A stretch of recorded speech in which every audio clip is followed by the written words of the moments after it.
What's going on, everybody? Gleez here, and today we're going to get into the simple stupid tutorial with Sagat. And you might think to yourself, what the heck is a simple stupid tutorial? Well, we're going to take his tools and utilize the most effective yet simple way to play him. And this is for people that are in the platinum, rookie levels, trying to make their way up to diamond and master. And you can get to master just utilizing these tools. And again, we're going to try to make it as simple as possible. Some things will be optimized, some things maybe not. But this is going to be a simple yet effective game plan. The reason why I came up with this was because I was talking to a friend and he was telling me how he watches tutorials and he can do, most of the combos in tutorial or in practice mode. And then he gets to a match and he doesn't know like what to include, what not to include. And he just gets overwhelmed and flustered with all of the options. So we're going to whittle down those options to make it as simple as possible. So first we're going to talk about Sagat's game plan. And from a distance, his fireballs are great. So you can utilize the heavy, which is a fast. I have the opponent set to jump on block. So we have the slow, which is the medium, and then the low, which is the light. And again, they work great from a distance. Up close, they have a lot of weaknesses, and you have to know these weaknesses moving forward. So at a level around rookie, platinum, even some diamond players, once the opponent gets to about this range, and you were throwing fireballs from full screen, and they cut the screen down about 1.5 dashes, maybe 1 dash, where they can jump in and punish you, they're gonna jump. All right, they're gonna jump. Period. Point blank. They're gonna jump. Whether you throw a fireball or not, they're jumping in. So when you get to this range, just kind of chill. Just hang out, right? Don't really worry about throwing a fireball. Just hang out here, and they're going to jump. If they try to come in on you, you do have some buttons. So if they, instead of jumping, do try to walk in on you. If they encroach in your space, you have your stand medium, your crouch medium, which are both very good. Now, some players at this level will walk in and just do this, right? So they're just going to go drive impact right away. You have your crouch heavy for that. So the reason why crouch heavy and your crouch medium are both really good in this instance is because they're cancelable. So if you punch them and you see that they go into drive impact, you can react with the drive impact. Your stand medium and crouch medium, they're not cancelable. So if they drive impact you with these buttons, they're going to come in and hit you and you're going to get punched.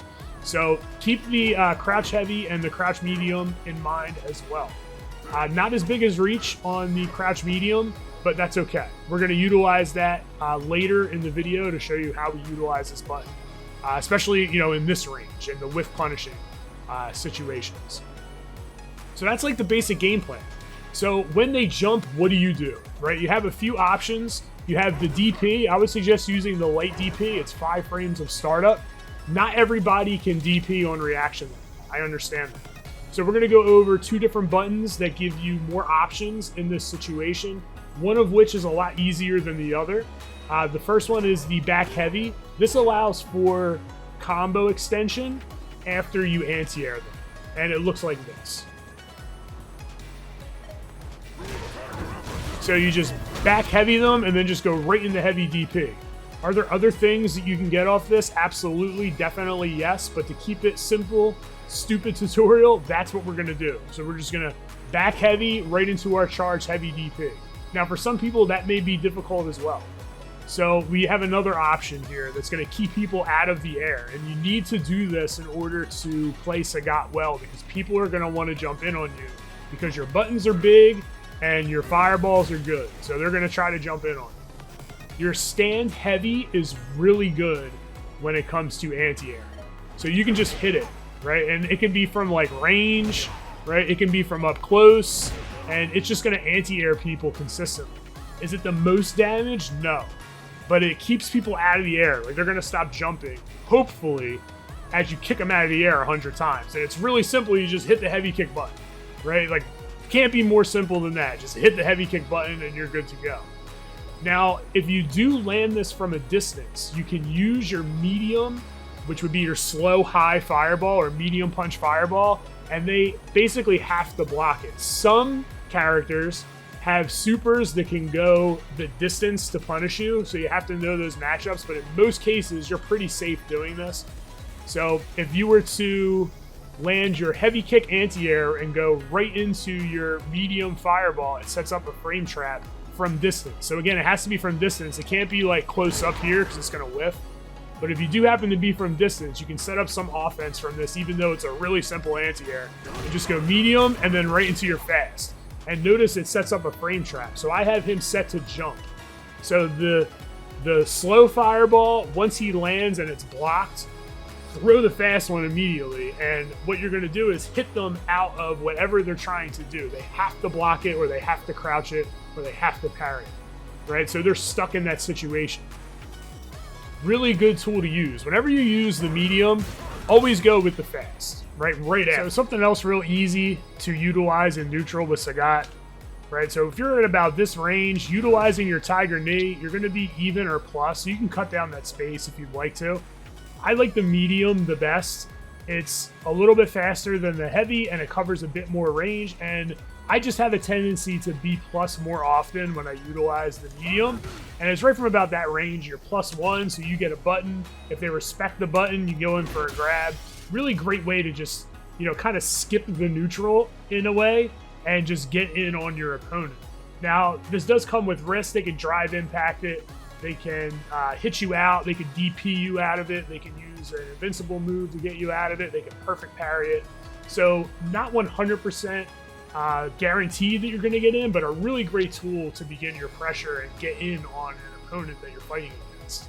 So as far as your light buttons are concerned, I would suggest just going with 2 hits of your light, if you do connect them, right into the light knee. And the reason why is because it's, one, easy to input, you're probably not going to drop it, and it allows you to drive rush in and get some offense going mid-screen. So it would be just light, and then right into your light knee.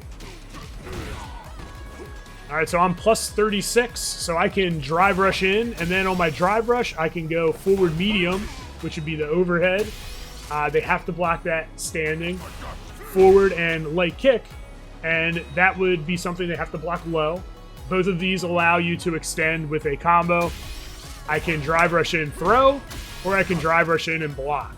All right, and when I do those things, I'm able to set up different options to where my opponent is going to guess. And he's going to have to guess, and he's going to have to guess correctly in order to stay alive. So we'll take a look at what these look like right here.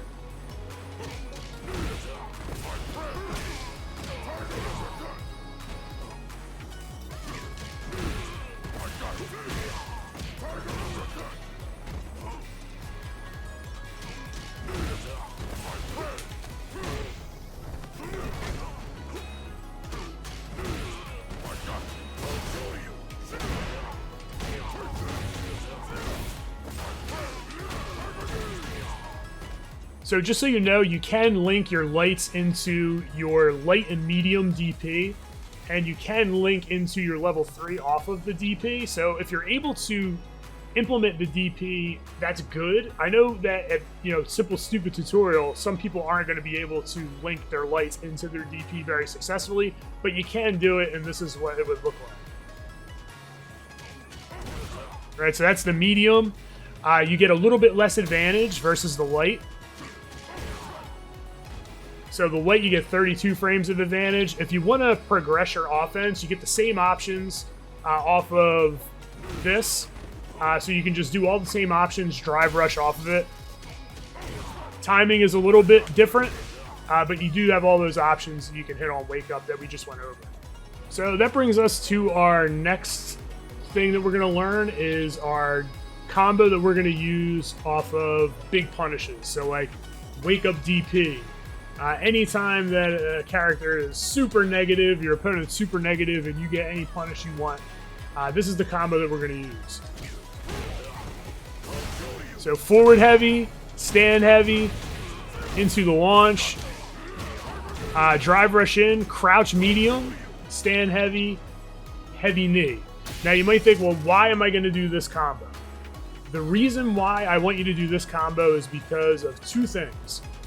It pushes the opponent super far across the map, across the screen, and puts them in the corner from about here. So from like past halfway, so it goes more than halfway across the screen. So that's the number one reason. The second reason is that it ends in what's called a safe jump. So we're going to utilize this combo when we punish these big moves to push them to the corner and get a safe jump. What is a safe jump, you might ask? Well, a safe jump is when you're able to jump in on your opponent, and even if they wake up, you're able to block. If they don't wake up, they have to block the jumping. So it puts you at a very strong advantage, and you don't have to guess. You can react. So again, we're going to take a look at this right here, and I'm going to demonstrate it.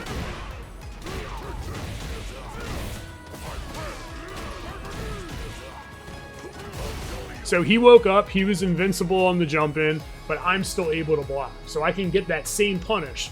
So when we bait that out, we do the same exact punish and set up the same exact situation every single time as they do that, which is really, really good. It's really effective, and it helps to really control the screen positioning and put you in an advantageous situation.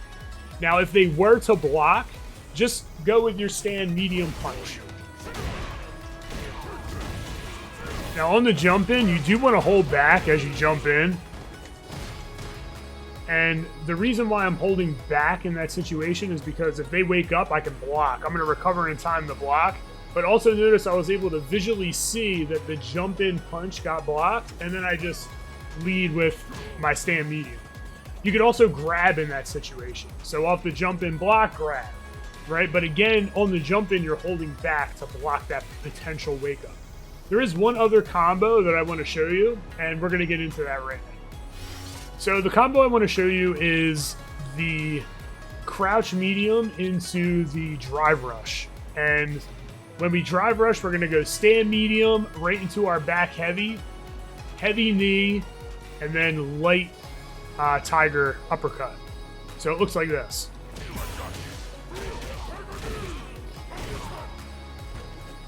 All right, so in that instance, we're in a great spot, and there's a frame kill that we can utilize that will allow us, again, to loop this combo. So we have just two combos that we're doing, and both of these are able to essentially be looped in certain instances.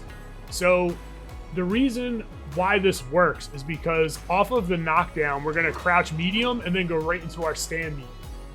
And this hits later on the stand medium active frames, and it makes you more plus. So if you can visually confirm that it hits, just go right back into your back heavy, and then go into your knee, into your light dragon punch, with the crouch medium, stand medium. You can just loop this over and over.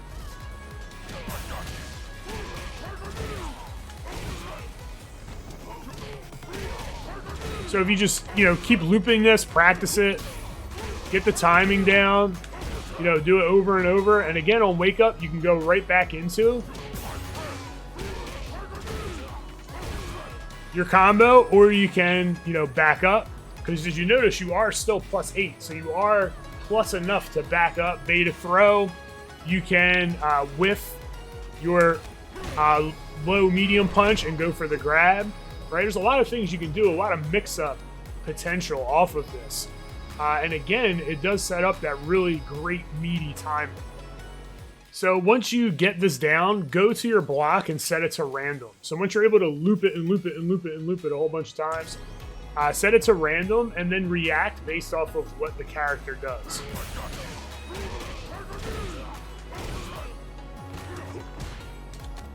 All right, so I noticed that it's block. I went in for the throw.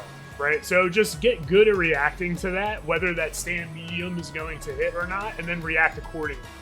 That's the best way that I know to practice this loop, and you're going to be good to go once you get that down. So the cool thing about these combos too is that both of them, you can just go right into your level 3. So if you ever have level 3, you don't have to change anything. Everything just goes right into your level 3. So that works at your level 3 there. Right?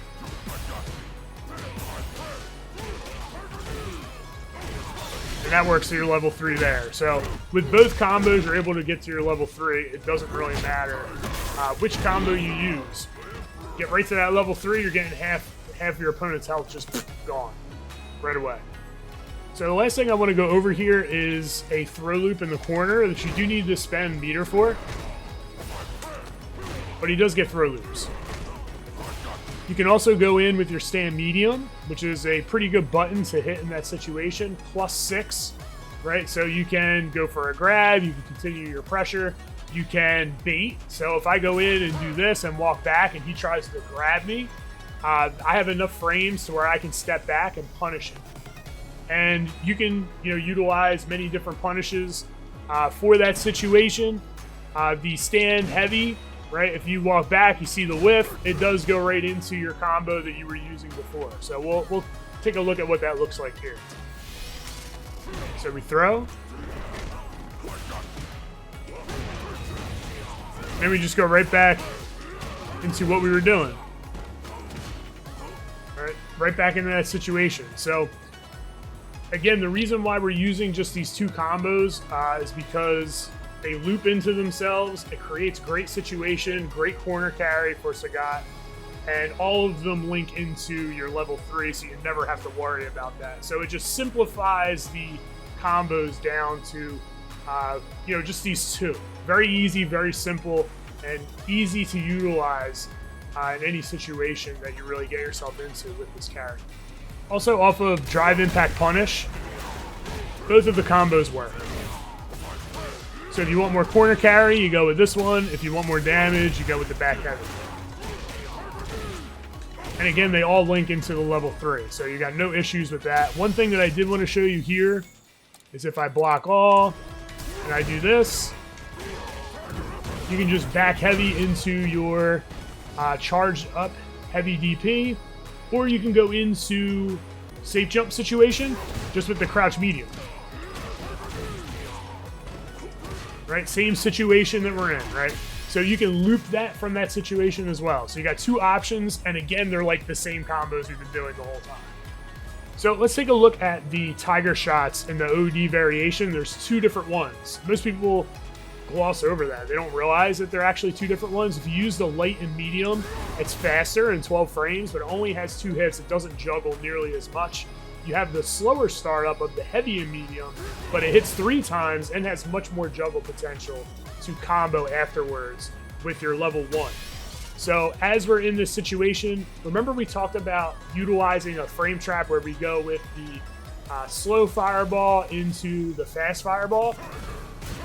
So if they try to jump or dash or do anything besides block, they're going to get hit. Now we can utilize this frame trap, but use the heavy and medium OD variation and then get a combo off of this into our level 1. So just like that. You can also utilize it if they're throwing projectiles and you're like in a projectile war. And you can get that as well. Really good tool to utilize, does great damage, pretty simple to implement, and I think it goes great for this type of tutorial. So there we go. We learned, basic tools in the neutral. Just as a review, use your stand medium kick, crouch medium kick, crouch heavy punch, forward, and light kick. Right, all of those are going to be great tools in the neutral. Utilize this when you think your opponent's going to drive impact, or utilize your down medium.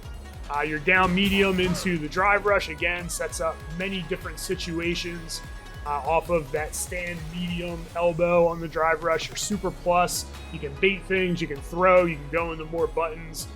Just really, simple game plan. Utilize this. If you have questions, leave it down in the comment section. There are more things to go over with the character, which I would be happy to do if, you want a little bit more with Sagat. If not, we're going to move on. I want to use Bison a little bit, so maybe we'll take a look at Bison a bit.